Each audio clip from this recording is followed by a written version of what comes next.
What's up? Doc Mike. Public Health on Call. By Johns Hopkins Bloomberg School of Public Health. Today's topic for May 19, 2021. Nepal's growing COVID-19 crisis. Thank you, Johns Hopkins Bloomberg School of Public Health. Welcome to Season 3 of Public Health on Call, a podcast from the Johns Hopkins Bloomberg School of Public Health. I'm Josh Sharfstein, Vice Dean for Public Health Practice and Community Engagement and a former Secretary of Maryland's Health Department. Our goal is to bring scientific evidence and experience to the public health news of the day through informative interviews with scientists, community leaders, policy experts, public health officials, clinicians, and more. If you have ideas or questions for us to cover, please email us at publichealthquestion@jhu.edu. That's publichealthquestion@jhu.edu for future podcast episodes. Today, our topic is Nepal, a country of 30 million people now experiencing one of the world's worst COVID outbreaks with the impending collapse of its healthcare system. I speak to Binita Adhikari, the Executive Director of Health Foundation Nepal and a Research Associate in International Health at Johns Hopkins. Joining her is Dr. Anup Subedi, an infectious disease physician working in the capital city of Kathmandu. Let's listen. Binita Adhikari and Dr. Anup Subedi, thank you so much for joining me to talk about the pandemic in Nepal. I think I'd like to start with you, Dr. Subedi. Could you explain the current situation? What is happening with COVID-19 right now? So in Nepal, we are in the middle of the second wave. The first wave lasted for at least 8-9 months. And we were kind of at a plateau. And about a month ago, we started seeing more cases, a rise in the number of cases. And at this point, we are at the exponential phase of the curve. And we have about 9,000 new cases yesterday reported by the government Ministry of Health. And so this second wave seems to be mainly driven by the new variants that are coming across from Europe and coming through India. So there was already some spread of the UK variant over the last 4 months or so in Nepal, coming from travelers from Europe and Middle East. And in the meantime, this was also spreading in India with their new Indian variant as well spreading there. And in the past 2 months or so, the numbers coming from India started to increase significantly. And a lot of returning workers from India have been coming with positive tests now in thousands. That's probably driving this second wave right now in Kathmandu and Nepal. Thank you. We're seeing in some cities in India just an incredible surge of very sick people who are filling up hospitals. Is that a similar situation in Nepal? Yes. So our healthcare capacity, the number of people we can admit to hospitals, to the intensive care units, the number of people we can provide with oxygen seems to have been completely overwhelmed right now. In most parts of the country, mainly the big cities and the areas bordering India. There have been reports of people not getting hospital beds in the hospital and sitting outside in the streets, some dying in the streets because they could not get the oxygen and other basic care that they could have improved with. The other problem is that we are seeing test positivity rates of more than 50% in average. So, for example, yesterday 18,000 tests were reported, of whom 9,000 were positive. And there are areas in the country where the test positive rates are as high as 70, 80, and even 90%. So that tells us we are really only touching the very surface of the scope of this pandemic, because there must be tens of thousands of people who have not been tested and who have not been identified as cases, but have been helping in the spread of the pandemic. Benita, what is the situation like from your perspective looking across Nepal?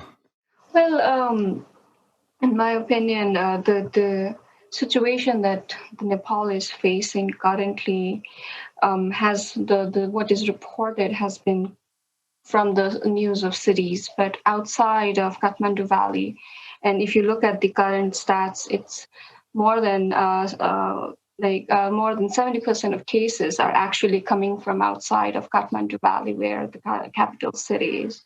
The situation in these places outside is very dire. And like Dr. Anup said already, the health system capacity outside of the bigger cities is very poor. And I think besides the hospitals, the lack of hospital beds and ICU and the critical care services, the health system infrastructure at the primary care level is mostly very, very weak or nearly absent. And because of this, the government wasn't able to implement sort of the primary care measure, which were critical in terms of the contact tracing, the contact investigation measures early on. And it is just now, like at the middle of this, curve, that we are beginning to establish isolation centers and begin the contact tracing aspect. And I think because of these reasons, like Dr. Anup said, there are thousands of cases that are unreported and deaths that are unreported that we really don't know the scope of the spread of the virus. And we are I think the humanitarian crisis is only going to increase moving forward. Can you put this crisis in context for listeners who may not know that much about Nepal? Well, if you look at the geography of Nepal, for people who don't know, we are located between two large countries, India and China. And Nepal shares very long open border with India. And on the China side, which is on our northern border, there are Himalayas. So the movement of people that is coming in from India is sort of unrestricted. And given the economic status of the country, a lot of people from very poor economic background actually work in India. And as the cases started rising in many Indian cities like Mumbai and Delhi, there was massive exodus of migrants, including Nepali migrants who worked in India, coming into Nepal and different parts of Nepal, including the various villages. So, and given and Nepal, if you look at the geography, there are 7 provinces, and Kathmandu is where it lies in the Bagmati province, where most of the specialty hospitals and ICU beds and ventilators are concentrated. And beyond the Kathmandu city, there is a couple of other cities where such services are available. But beyond these 4 or 5 cities, it is hard to find critical care services. The 77 districts that Nepal has, there is usually a district hospital. I mean, there are district hospitals which may have anywhere from 1 to 5 or 6 ICU beds available. And given this kind of capacity outside, it is really difficult for the health system to deliver critical care services at this kind of need. And the hour of need, and given the scenario, I think it is hard for health system to cope. What you're describing here is a double crisis, because you have an overwhelmed healthcare system, and the public health system is also overwhelmed and not able to do the critical tasks. What are the key priorities, Dr. Subedi, right now to avoid the worst catastrophe in Nepal? Yes. So the response in the hospital side or in the treatment of the sick patients is one aspect of that catastrophe. We are struggling with having enough oxygen supplies in hospitals. Hospitals are being evacuated at a very short notice to the patients and their families because they are running out of oxygen supplies. We also don't have enough beds, and the intensive care is, equipments and the manpower and resources. So that is one part of the problem where the government and the healthcare system and professionals need to work. The other aspect is the community pandemic control processes, like identifying more as many cases as we can, the test, increasing the tests, making them available throughout the country, not just in these big cities. Also doing contact tracing, and setting up isolation and quarantine facilities. Probably start opening some surge hospitals where maybe you can just provide oxygen and give steroids rather than thinking big in terms of more sophisticated healthcare planning. And that is important because right now the numbers that we are seeing that are not getting hospital beds and not getting the oxygen are representative of the new cases that were identified about 2 weeks back, when our numbers were around 3,500. Now the daily reported numbers are about 9,000 as of yesterday. So 10 days or 2 weeks from now, we will see even more increased number of cases, increased need for ICU beds and oxygen. And so if we want to control this, do a response, we need to also respond on the public health side. Thank you. Benita, what is the global response right now, and what is needed for Nepal? Just like Dr. Anup said, I think to rapidly expand health system capacity to provide this hospital-based care, I think the international community can be critical in ensuring the supplies of oxygen concentrator, other equipment that are required, including the critical care medicines. But I think the international community can really help countries like Nepal is for us to expand our capacity to vaccinate people who are at risk. Currently, only 4% of the entire population are vaccinated. And the 4% who covered were done from the donated vaccine from India, some from China, and only 1 million of the doses that we purchased have actually arrived from Serum Institute. And given the backlog and given the crisis in India, it is very unlikely the purchases that we want to make is going to come around.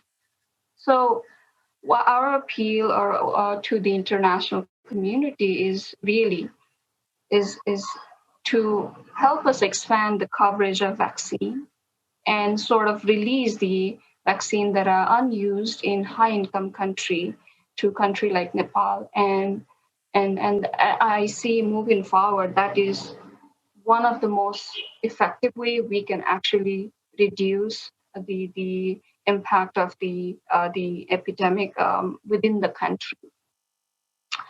And besides the vaccination and the emergency equipment, I really see that the health system infrastructure needs to be strengthened moving forward. And this is sort of a long-term investment that Nepal really needs moving forward. And like Dr. Anup said, we don't have any infrastructure for field epidemiology or the public health infrastructure required to manage disease. The surveillance system, the data system, the HR required for to do contact tracing or even to understand basic epidemiology doesn't exist. So moving forward, that's a long-term investment the country really needs. And I think international community, again, can be instrumental for this, given how weak we are in terms of our own economic capacity as a nation. Yes, it seems like the virus is taking advantage of the weaknesses in the healthcare system, the weaknesses in the public health system, and frankly, the weaknesses in the international response as well, including the inequities in vaccination. And the virus is taking advantage of all of that and creating a tremendous catastrophe in Nepal. Right. That's absolutely correct. Dr. Subedi, anything else you would like to add about what is needed right now in Nepal? Yes. So, as Tom Frieden mentioned somewhere, the response to pandemic comes at different levels. So the technical, scientific level is one where Nepal may be in trouble because of our limited infrastructure, the technical sophistications that we haven't achieved. But it also comes at the more of a management level, operational level, and at the political level is probably the most important right now.